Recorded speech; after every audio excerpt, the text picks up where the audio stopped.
Assalamualaikum warahmatullahi wabarakatuh. Di sini kami akan membahas materi tentang sistem pencernaan awal pada kuda.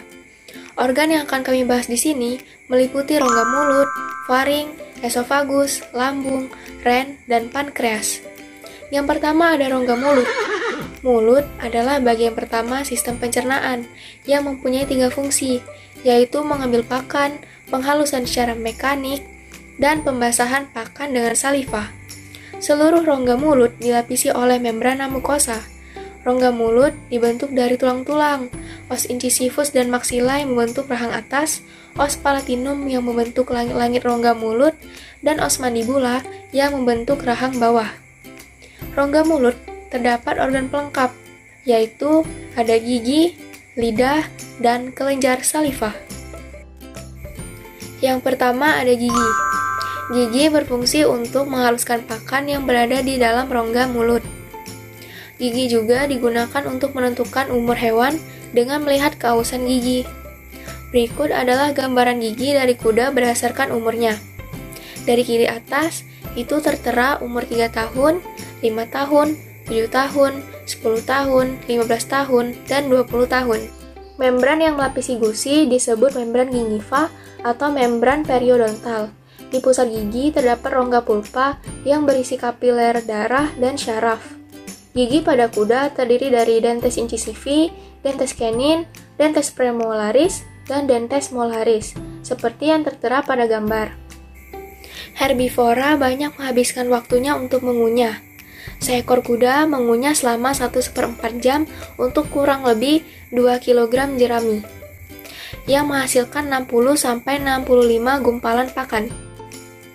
Selanjutnya ada lidah. Lidah terletak di bagian ventral mulut. Akar lidah melekat pada aparatus hyoideus dan sisi os mandibula. Ujung lidah tidak melekat, sehingga bisa bergerak ke banyak arah. Lidah dilapisi membrana mukosa. Pada bagian dorsal lidah, terdapat papila-papila yang kasar. Papila tersebut membantu mengendalikan gumpalan pakan untuk ditelan. Kuda dapat menyeleksi pakan yang dimakan karena adanya bungkul-bungkul pengecap pada lidah yang banyak terdapat di daerah dorsum lidah. Kemudian ada kelenjar saliva. Kelenjar saliva dihasilkan oleh 3 kelenjar, yaitu kelenjar parotis, kelenjar mandibularis, dan kelenjar sublingualis. Saliva berfungsi sebagai pelicin dalam mengunyah dan menelan pakan, pelindung mukosa mulut, dan detoksikasi. Saliva mengandung air, mucin, amilase, dan garam-garaman, terutama sodium karbonat.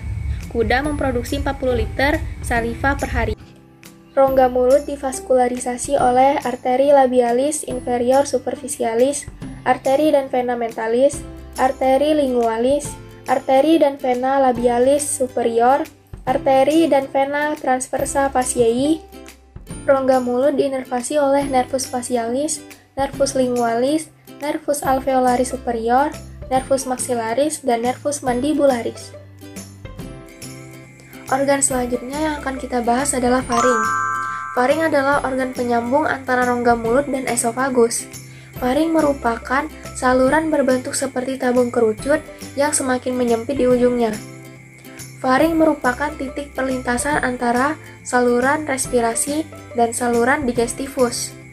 Faring merupakan pipa yang berotot yang dilapisi membrana mukosa yang menghubungkan bagian kaudal dari rongga hidung dan rongga mulut dengan esofagus dan laring serta trakea. Faring terletak di dorsal palatum mol atau langit-langit lunak. Palatum mol memanjang ke belakang faring menuju epiglotis di laring dan membagi faring menjadi nasofaring dan orofaring. Pada dinding faring terdapat jaringan limfoid.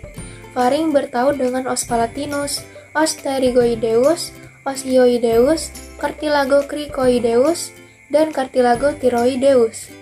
Faring di bagian dorsolateral berhubungan dengan telinga tengah melalui tuba auditori, seperti yang tertera pada gambar tersebut. Faring divaskularisasi oleh arteri palatina ascendens. Faring dinervasi oleh nervus vagus sympathicus. Esofagus adalah pipa yang menghubungkan antara faring dan lambung. Pipa ini menyalurkan gumpalan-gumpalan pakan secara cepat dengan gelombang kontraksi otot polos yang disebut sebagai gerakan peristaltik. Esofagus terletak di dorsal trakea dan agak ke kanan. Inervasi saraf motoris yang utama pada esofagus berasal dari nervus vagus. Esofagus berdampingan dengan arteri karotis, communis, dan vena jugularis. Lambung terletak antara oesophagus dan usus halus. Lambung kuda memiliki ukuran relatif kecil dibandingkan dengan ternak ruminansia lainnya. Lambung kuda dewasa memiliki panjang 38,5 cm, lebar 28 cm, dan berat yang mencapai 1 kg. Lambung berbentuk seperti parutan kelapa, isi lambung berwarna kuning, dan memiliki tekstur kasar serta kering. Fungsi utama lambung digunakan untuk penyimpanan makanan sementara dan tempat fermentatif atau asam laktat. Lambung diinervasi oleh saraf simpatis dan parasimpatis. Lambung kuda merupakan lambung sederhana yang dibagi menjadi wilayah-wilayah yang terdiri dari keradia, fundus, badan, dan pilorus. Baiklah, saya akan menjelaskan organ ginjal pada kuda. Ginjal merupakan sepasang organ yang berwarna coklat kemerahan. Ginjal pada kuda memiliki ciri khas yang sebelah kanan berbentuk jantung. Posisi ginjal terletak di dorsal rongga abdomen, paling dekat dinding abdomen dibanding dengan organ lain yang berada di rongga abdomen. Terletak di kedua sisi aorta dan vena cava caudalis, dan terletak di ventral dari beberapa vertebre lumbar. Pada irisan bidang median ginjal akan tampak dari zona luar lebih gelap yaitu korteks, dari zona dalam lebih terang yaitu medula. Ginjal pada kuda berfungsi untuk menyingkirkan unsur-unsur nitrogen toksik seperti urea atau asam urat yang dihasilkan oleh liver. Kedua, mengeluarkan kelebihan air dan garam-garaman untuk menjaga konsentrasi darah dalam jangka panjang. Akan menjelaskan pankreas. Pada gambar tersebut, pankreas terdapat di angka 20. Pankreas pada kuda memiliki perbedaan yang spesifik dari segi cairan. Pankreas dengan ternak lain yaitu konsentrasi enzim dan kadar HCO3 rendah. Pankreas adalah kelenjar endokrin dan eksoskrin. Pankreas terbagi atas kaput, korpus, dan kauda, serta terdiri atas dua lobus, yaitu lobus dexter dan lobus sinister. Intestinum tenui atau usus halus merupakan organ yang dapat menghubungkan lambung dengan usus besar, yaitu cecum. Panjang dari intestinum tenui pada hewan kuda dapat mencapai 21 meter, sedangkan untuk diameternya bisa mencapai 7,5 sampai 10 cm. Kapasitas dari intestinum tenui pada hewan kuda mencapai 40 sampai 68 liter. Berikut merupakan gambar usus halus yang jelas penampakan warna juga bentuknya. Intestinum tenui terbagi menjadi 3 bagian. Yang pertama ada duodenum, jejunum, juga ileum. Duodenum memiliki panjang 1 meter dengan bentukan seperti tapal kuda yang menjepit pankreas. Pada kelokan kedua, duodenum bermuara ductus pancreaticus dan ductus hepaticus atau empedu. Duodenum digantung oleh mesoduodenum.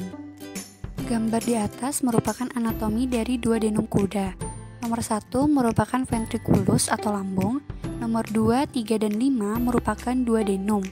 2 adalah pars cranialis duodeni. 3 merupakan flexura duodeni cranialis. 5 merupakan flexura duodeni caudalis. Sedangkan nomor 4 merupakan flexura duodenojejunalis. Selanjutnya ada jejunum, yang merupakan bagian paling panjang di usus halus. Jejunum bergabung dengan ilium yang dihubungkan dengan dinding dorsal abdomen oleh mesenterium. Tidak terdapat batasan yang jelas antara keduanya. Diameternya bisa mencapai 6-7 cm. Jejunum merupakan bagian kaudal sebelum bergabung dengan ilium. Memiliki bentuk lengkung U. Ilium bermuara pada pertigaan antara ilium, cecum, dan kolom krasum. Ilium merupakan ujung akhir dari usus halus, merupakan bagian yang lebih banyak tersusun atas muskulus dibandingkan dengan jejunum. Memiliki ukuran yang paling pendek dibandingkan dengan duodenum dan jejunum. Usus besar. Usus besar terdiri dari cecum, kolon, dan rektum. Posisi di belakang setelah usus halus. Secara umum, usus besar kuda memiliki berat 2,5 kg dan panjangnya 3-4 meter dengan tekstur kering serta berwarna hijau gelap. Cecum. Cecum dapat menampung makanan dan cairan sekitar 28-36 liter. Panjangnya sekitar 1,2 meter. Bentuk cecum tidak teratur. Bentuk cecum tersebut menimbulkan masalah bila bahan makanan dalam jumlah banyak dan kering tanpa air yang cukup. Kolon besar. Kolon besar terdiri atas ventral kolon kanan, ventral kolon kiri, dan dorsal kolon yang panjangnya kira-kira 3-5 meter dan volumenya 86 liter. Kolon kecil. Kolon kecil panjangnya hampir sama dengan kolon besar tetapi diameternya lebih besar yaitu 10 cm. Di sini sebagian besar dari zat makanan telah dicerna dan yang tinggal hanyalah makanan yang tidak dapat dicerna atau tidak dapat digunakan oleh kuda. Rektum. Rektum berfungsi sebagai tempat pembentukan feses dan penyimpanan sementara sebelum dikeluarkan ke anus. Anus. Organ terakhir dari sistem pencernaan kuda adalah anus. Fungsi utama dengan adanya anus ini adalah sebagai tempat pembuangan sisa makanan yang tidak digunakan oleh tubuh kuda. Selanjutnya saya akan menjelaskan tentang hepar kuda. Hepar kuda terletak di ruang abdomen bagian kranial. Hepar merupakan organ viscera abdominis terbesar. Hepar berbentuk memanjang ventral lebih sedikit besar dibandingkan dengan bagian dorsal. Hepar berwarna coklat kemerahan. Ciri khusus hepar pada kuda yaitu kuda tidak memiliki fascicula atau kantung empedu. Jadi tanpa perlu disimpan, ketika sudah dihasilkan langsung dibawa ke duodenum. Hepar berkontribusi besar pada produksi panas tubuh. Letak hepar pada kuda di regio hipokondrika dextral dan di epigastrika. Batasan organ di hepar yaitu di kranial ada esophagus, di kaudal ada ginjal atau ren, dan di ventral ada kolon, di dextral ada ossa vertebrae thoracalis.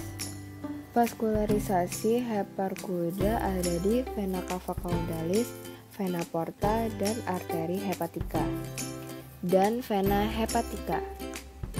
Hepar pada kuda memiliki 4 lobus. Yang pertama ada lobus hepatic sinister, yang kedua ada lobus hepatic caudatus, yang ketiga ada lobus hepatic quadratus, yang keempat ada lobus hepatic dexter.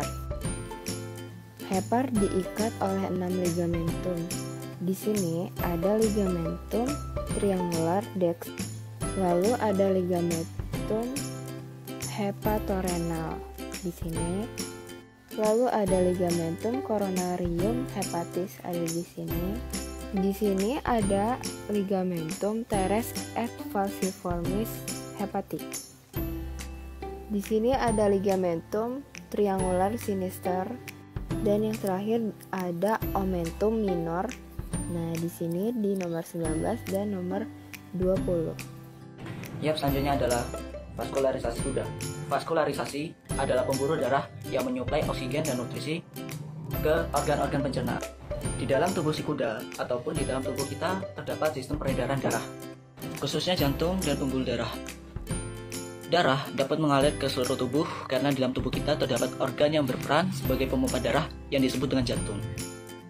Jantung terdiri 4 ruangan, yaitu serambi kiri, serambi kiri atau atrium kiri, dan serambi kanan atau atrium kanan, serta bilik kiri atau ventrikel kiri dan bilik kanan atau ventrikel kanan. Serambi jantung terletak pada bagian atas dan bilik jantung terdapat pada bagian bawah. Darah dari seluruh tubuh akan masuk pertama kali ke serambi kanan, sehingga darah dalam serambi kanan banyak mengandung CO2. Dari serambi kanan, darah akan melewati katup tricuspidalis menuju bilik kanan. Katup ini berfungsi agar darah tidak dapat kembali ke serambi kanan.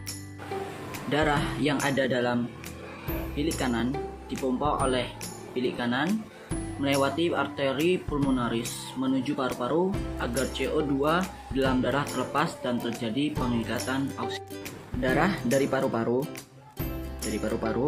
mengalir melalui vena pulmonaris menuju serambi kiri, sehingga darah dalam serambi kiri banyak mengandung oksigen. Darah dari serambi kiri turun melalui katup bicuspidalis menuju bilik kiri. Bilik kiri akan memompa darah ke seluruh tubuh melalui pembuluh aorta. Dinding bilik kiri lebih tebal dibandingkan bagian jantung yang lain. Pembuluh darah dapat dibedakan menjadi 3, yaitu pembuluh nadi atau arteri, pembuluh balik atau vena, dan pembuluh kapiler.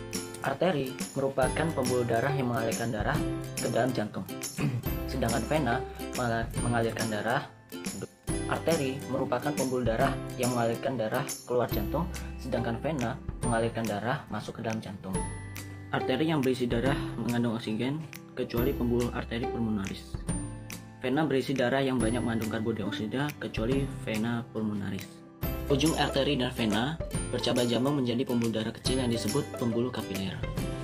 Pada pembuluh kapiler inilah terjadi pertukaran gas oksigen dan gas karbon dioksida antara darah dengan jaringan. Bisa dilihat perbedaan antara pembuluh nadi dengan pembuluh vena, Nah, perbedaannya. Peredaran darah termasuk peredaran darah tertutup, karena darah selalu beredar di dalam pembuluh darah. Setiap beredar, darah melewati jantung 2 kali, sehingga disebut peredaran darah ganda. Pada peredaran darah ganda, dikenal peredaran darah kecil dan peredaran darah besar. Peredaran darah kecil merupakan peredaran darah yang dimulai dari jantung atau bilik kanan, atau bisa disebut dengan ventricle dexter, menuju ke paru-paru, kemudian kembali lagi ke jantung, yaitu bagian serambi kiri, atau biasa disebut peredaran darah besar adalah peredaran darah dari jantung, yaitu bagian bilik kiri, biasa disebut dengan ventricle sinister, ke seluruh tubuh, kemudian kembali lagi ke jantung, bagian serambi kanan, atau biasa disebut dengan atrium dexter.